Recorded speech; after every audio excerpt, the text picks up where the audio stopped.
Hi everyone, welcome back to my channel. If you're new here, my name is Stefan. I'm a geophysicist, and today I'm going to teach you how to read Schumann Resonances data.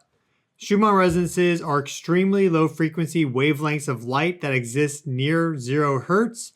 In the extremely low frequency band, this is the ELF band, so you know. I have other videos that talk about specifically what the Schumann resonances are, their geophysics, and how they interact with us biologically. So I suggest you watch those videos if you want to learn about that. In this video, we are going to look at Schumann resonances data from a variety of stations.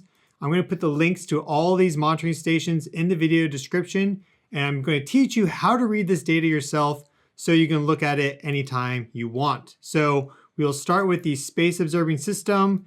We will also look at some stations from VLF.IT. They have observation stations in Italy, also France and Canada. And then also we'll look at a really good geophysical observation station out of Hungary. And lastly, there is also a spectrogram here from Germany. Right now the data feed is kind of wonky, but I will provide that link so you can look at this as you wish. So, Space Observing System, this is out of Tomsk, Russia. This is by far the most popular observation station for these extremely low frequency wavelengths of light, the Schumann resonances, because it provides really good data and it's at a good position in the Northern Hemisphere. So it's all in Russian. You can always translate it with Google if you want and auto-translate. So Schumannovsky Resonancy is the Schumann resonances. And they have, there's also a forecast based on their historical data. They have frequency here, chastoti, amplitude is amplitude, and dobronosti is quality factors. We'll look at all of those. I pulled them up here so we can look at them a little bit more zoomed in, but I wanted just to kind of go through this with you. There's also a new section here, which has an explanation of what these Schumann resonances are. That is right here, I believe.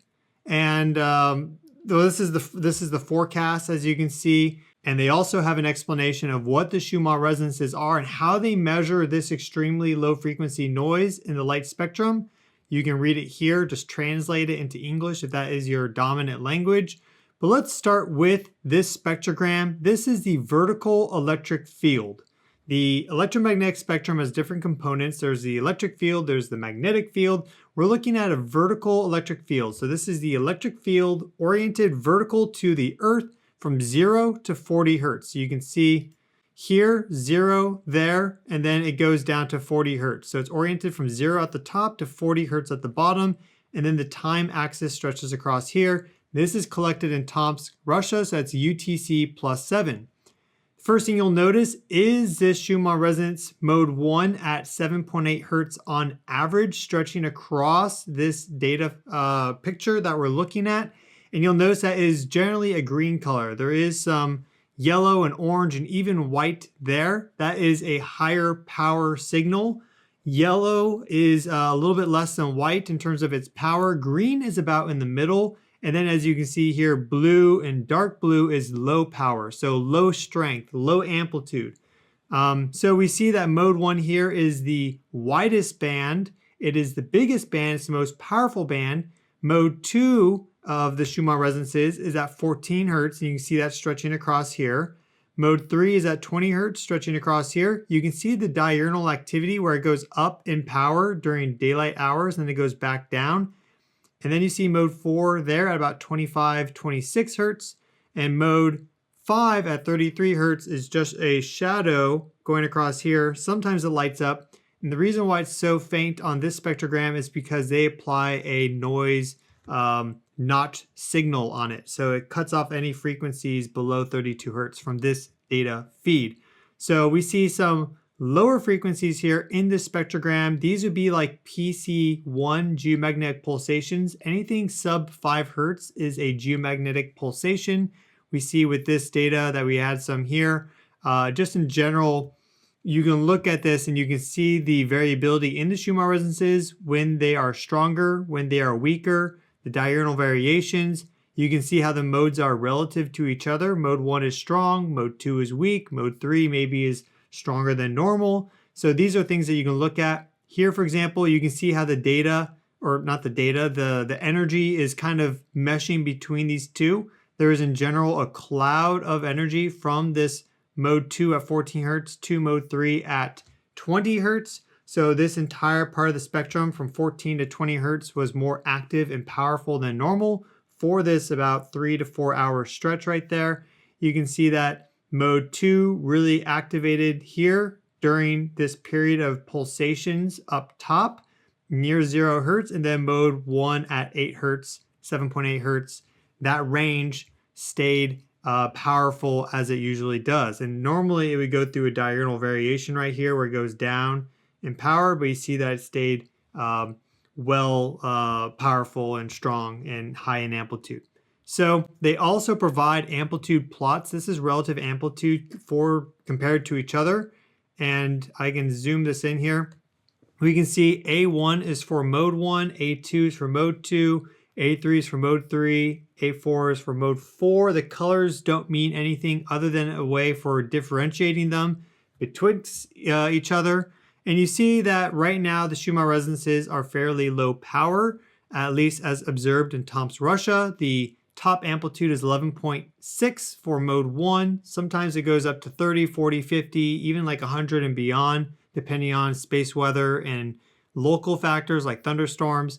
We see mode 2 goes to 8.6, and you can see these variations over time. So there's times where, for example, mode 1 was about 5 on the amplitude, and then it shot all the way up to about 12. So there are natural variations that occur within the Schumann resonances. You see that this change in power is more dramatic for mode 4. Less energy is contained in that wave, so when there are these spikes, let's say from a solar flare impact hitting the Earth, release of energy into the Schumann resonances from the ionosphere, you can get these big spikes from these higher modes because they're a little bit more volatile. So we're looking at the amplitude changes here, and you basically just want to take this number and that line and go across. So you can see that mode 3 there, amplitude was 2, and then a little bit later it went up to about 3, then went back down to 2, and then up to about a little less than 4, maybe 3.5, and so on and so forth. They do put this copyright in the middle, which does obstruct some things. And normally for a full 3-day stretch, this will be filled in, but we're looking at it right now before that data has come in. This is the frequencies. So we see the frequency for mode 1 there, for 2, 3, for 4, and this is the peak power frequency. So they look over the frequency range of about 7 to 9 hertz for mode 1, and they find where the most power in the signal is, at what frequency that is. So this is the peak power frequency and how that changes with time. So we see with that amplitude burst that we had there, if we go back, we see that right there. We see that the frequency went down, and for mode 1, it went to 7.3. This is just illustrative, I'm just showing you. And then at the end of this record that we have, mode 1 went all the way up to 8.24. So the normal range for this is about 7.2 to 8.8. That's the highest that I've seen for mode 1 reach for this data station. You see that mode 2 was a frequency of about 3.6, about 3.7 in this band there. And then after that power burst, it actually shot up in frequency and went to the 14 hertz range or so. Sometimes you'll see frequency waves within the higher modes, like mode 2 here. You see this decrease in frequency, and then it goes up, and then it goes back down, then it goes up. These are diurnal variations. We saw a lot of these in mode 4 about a year back. So here we're seeing this decrease in mode 4's frequency going to about 25 right here. This line's about 25. And then it goes all the way up to 26, and then it goes back down to 25, the peak power frequency. We can look at the quality factor. This is a measure of the total energy contained in this standing wave compared to historical averages. It's a little bit of a complicated measure. In general, you can look at this, and if you see these numbers going above 25 or 30, then you know that something significant is happening. And most of the time, you'll see that happening with mode 3 here at 20 hertz or mode 4 at 20 hertz, so the red and the green lines. And we see big quality increases with pre-earthquake signals. So when there is release of energy before an earthquake, which sometimes happens, the quality factor is what picks that up better than the amplitude or the frequency, though they will still register that pre-earthquake signal. But it's because it's such a deviation from the average, from the normal, that this quality factor will spike. And these higher frequencies at 20 and 25 hertz, which are connected to earthquakes, they generally don't have that much energy in them. So when they see this big surge of energy in them, they will spike the quality index. We see that power surge for mode 1 and the others, mode 2, see this big increase in the qualities. So the Q factor went up less for mode 2, and you see that mode 3 is flat here, and mode 4 was just kind of volatile the whole time. One reason why mode 3 is flat is because if we go back to our spectrogram, you see this line cutting across at 20 hertz, and this is a residual of the power grid in Europe. So they have a 50 hertz power grid, and we get this line at 20 hertz as a harmonic from that. So that is not like, it piggybacks on mode 3 and it shows up better as a result. So just FYI. Now we also have really good Schumann resonances data out of Italy for the most part, vlf.it. It's all publicly accessible. Here are their monitoring stations on the right. They also have a bunch of interesting articles down here, which you can read. So different experiences and experiments, and going into this, like the geophysics more, if you really want to learn about that, and geomagnetic pulsations and things of that nature, how to actually create these observation stations. Probably the most popular is Cumiana out of Italy because it's at the top of the list. They also have one at Etna, and Virgo is another good one. The SOS Enattos mine is good. Landis is really good out of France. They have really clean data. And then we have Canada. So we'll look at all these really quick. Here we have the Cumiana Very Low Frequency Monitoring Station. They look at data from this, this electric field antenna there. And it's near some industrial noise and a train line and stuff. So it sometimes gets some noise. So this isn't my favorite station, honestly, from vlf.it. Here we're looking at the very low frequency going from 0 all the way to 15,000 hertz. So this is not Schumann resonances, or well, rather they are right there. And then they have another zoom in right there going from 0 to 1500 hertz. And this is useful for looking at things like spherics and lightning discharges and whistlers, and sometimes some odd signals show up in there, which it's hard to know what they are. Now, and you can look at what this is right here. This is the very low frequency electric field. So there's the power legend there that they provide you in decibel. And here you can also see the decibel readings there. But we want to go down to our Schumann resonances here. This is the latest data going from 0 to 105 hertz. You see the spike at 50 due to the power grid. That is common. The harmonic at 100 hertz there, they color them in red. Or rather, the red is because of the high decibel, just their power legend scale. But you see mode 1 there stretch across, mode 2, mode 3, 4, 5, 6, 7. They show up really nicely with these coils that they have from vlf.it. So you can see the higher modes and how they respond in the 30 and 40 hertz range. That's what's connected to gamma brainwaves, just as a side note. And they then present also these daily strips. Sometimes there's problems with the data, it doesn't show up, black parts, or like, for example, this could have been from a thunderstorm, or it could have been from a solar flare, or it could have been from nearby industrial noise. It's hard to say with the Cumiana station. They also have, well, these are the geophone strips. I don't really look at those. I don't think the geophone's really all that worthwhile. They do have a magnetic field induction coil. Keep in mind, this is the vertical electric field. So this is very similar to this one here. It's just a wider frequency range that they look at least for this main one here, but they are the same field that's being measured, the vertical electric field. You can also look at the magnetic field and see which they have two coils there, these induction coils, and they combine the signal into this chart here, so you can see the direction that the signal is originating from, 0 to 35 hertz, all in universal time, so UTC, and we see Schumann resonance mode 1 there in the magnetic field, mode 2 there, mode 3 here, and then we also see some very low frequency 0 to 4 hertz data there. And then they have the daily strips and everything there. Important to note is that you should look at this bottom lightning strike map from Blitz.org down here to see where lightning activity is. You see a whole bunch right there, which is actually close to one of the stations, so we may pick that up. I think the Virgo station is close to that, so we'll go there. And yeah, look, the Virgo station is right over that period of that zone of lightning activity. So we should see that in the Schumann resonances. And here we have the north-south and east-west magnetic field. These are from induction coils. North-south is on top, east-west is on the bottom.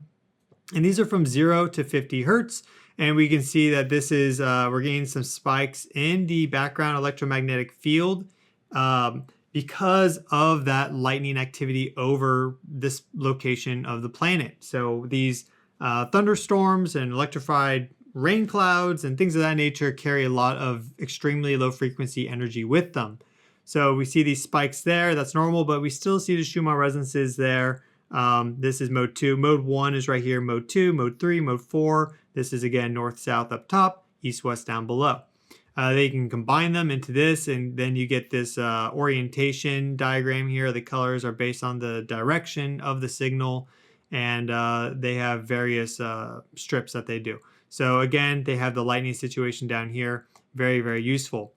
SOS Enattos mine is a great location because it's shielded by hard rock, so you don't often get disturbances from local things. There's very little disturbances typically from industrial noise, though right now it looks like it's out of service. This is not normal, so I don't know what's happening here. Sometimes we see that's recent because it is a mine, so there are sometimes issues that occur and they have to go there and fix it.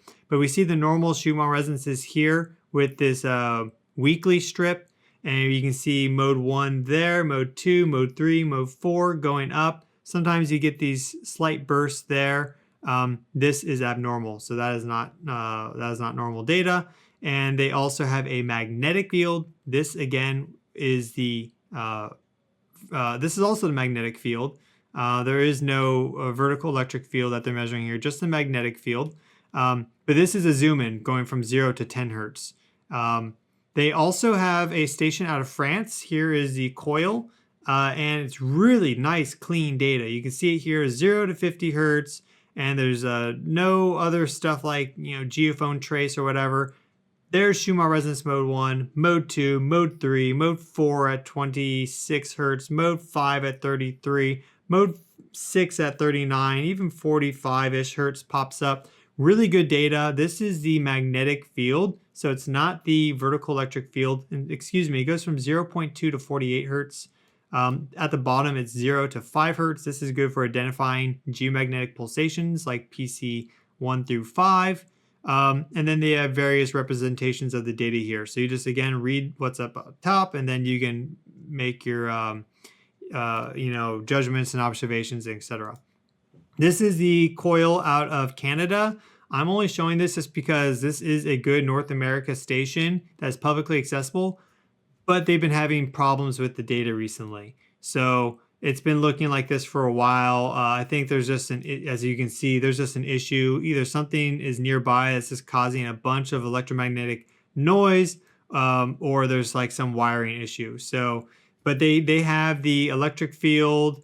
As you can see here, this was all magnetic field up top. So this is a good station when it's working normally, but right now it's not working normally.